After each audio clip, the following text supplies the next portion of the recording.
عوام کی جو امانت منصوبے ان کو گروی نہیں رکھا کرتے. تو مجھے یہ بتائیں کہ کون آج آپ کے عطاب سے بچا ہے؟ کیا آپ نے قوم کے لیے چھوڑا ہے؟ غریب کی روٹی سے لے کر، ان کے منصوبوں سے لے کر، ان کے چین اور سکون سے لے کر، کشمیر سے لے کر، کیا چیز آپ کے نااہلی، نالائکی اور مجرمانہ غفلت سے بچی ہے؟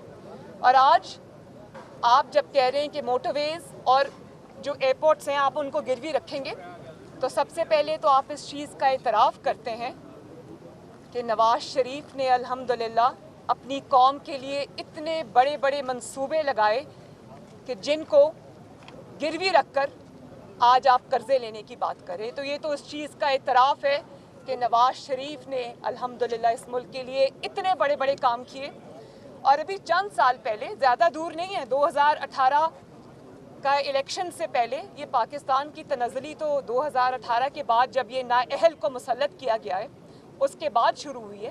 اس سے پہلے آپ یہ دیکھیں کہ 5 سال میں یہی پاکستان تھا، یہی پاکستان کے ریسورسز تھے، اور نواز شریف نے ماشاءاللہ ان 5 سالوں کے اندر، اپنے ٹینیور کے اندر اتنی ترقی پاکستان کی لوڈ شیڈنگ کے منصوبے ختم کرنے کے منصوبے لگائے، اتنے بڑے بڑے پلانٹس لگا دیے بجلی بنانے کے 2-3 سال کے اندر، موٹر ویز کا جال بچھا دیا، اتنے بڑے بڑے سی پیک کے پروجیکٹس آئے پاکستان کے اندر. تو اس وقت تو پاکستان کو گروی نہیں رکھا ہم نے، اور آج آپ نواز شریف کے بنائے ہوئے عوام کے منصوبوں کو آپ گروی رکھ رہے ہیں.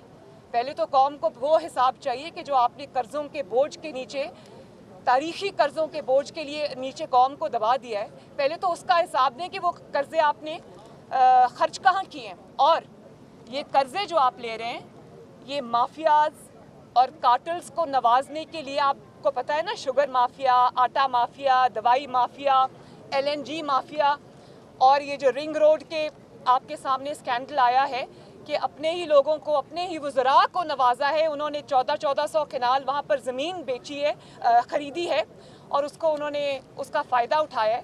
اور جب وہ بات منظر عام پہ آتی ہے تو آپ راتوں رات اپنے جو ممبرز ہیں، اپنے جو پارٹی کے اراکین ہیں، عہدیدار ہیں، حکومت کے عہدیدار ہیں، آپ ان کو راتوں رات ملک سے فرار کرا دیتے ہیں.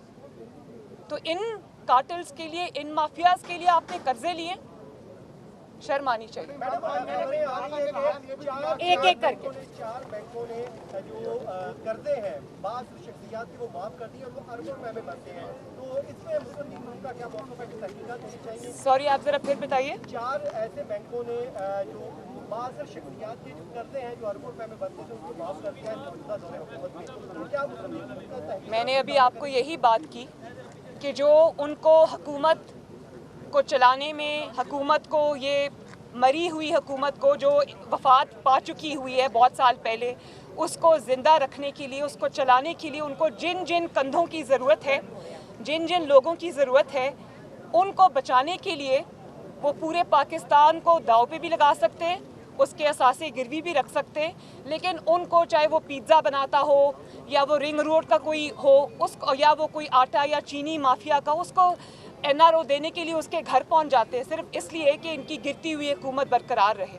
لیکن پاکستان اب افورڈ نہیں کر سکتا کہ پاکستان کے لوگ روٹی سے لے کر، گیس سے لے کر، بجلی سے لے کر، پیٹرول سے لے کر، اور اب وہ اس قسم کی چیزوں کو فیس کر رہے ہیں. تو یہ حکومت، اللہ تعالیٰ اس کی جان جلدی پاکستان سے چھڑا دے تاکہ لوگ سکون کا سانس لیں. حکومت کا یہ کہنا ہے کہ وہ پارلیمنٹ کے خلاف سازش ہے، اس میں بیٹھے لوگ غیر پارلیمانی لوگ ہیں، اس پر آپ کیا کہیں گے؟ دیکھیں، اس حکومت کا نہ پارلیمنٹ سے کوئی تعلق ہے، نہ پارلیمنٹ کی کسی بھی چیز سے ان کا تعلق ہے. یہ مسلط شدہ لوگ ہیں، یہ پارلیمنٹ میں پیراشوٹ کے ذریعے آئے ہیں، لائے گئے ہیں.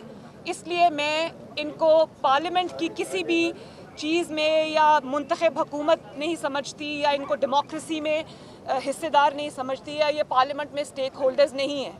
ان کے سٹیکس کہیں اور جڑے ہوئے ہیں. ان کو پارلیمنٹ کے بارے میں بات کرنے کا کوئی حق نہیں، کیونکہ یہ عوامی نمائندے نہیں ہیں، بلکہ عوام کا ووٹ چوری کر کے عوام کے سروں پہ مسلط ہیں، جن کی وجہ سے آج عوام جو ہے وہ پس گئی. جی، الیکشن میں مسلم لیگ نون کو کون لیڈ کرے گا؟ محمد نواز شریف صاحب. جی، Last question.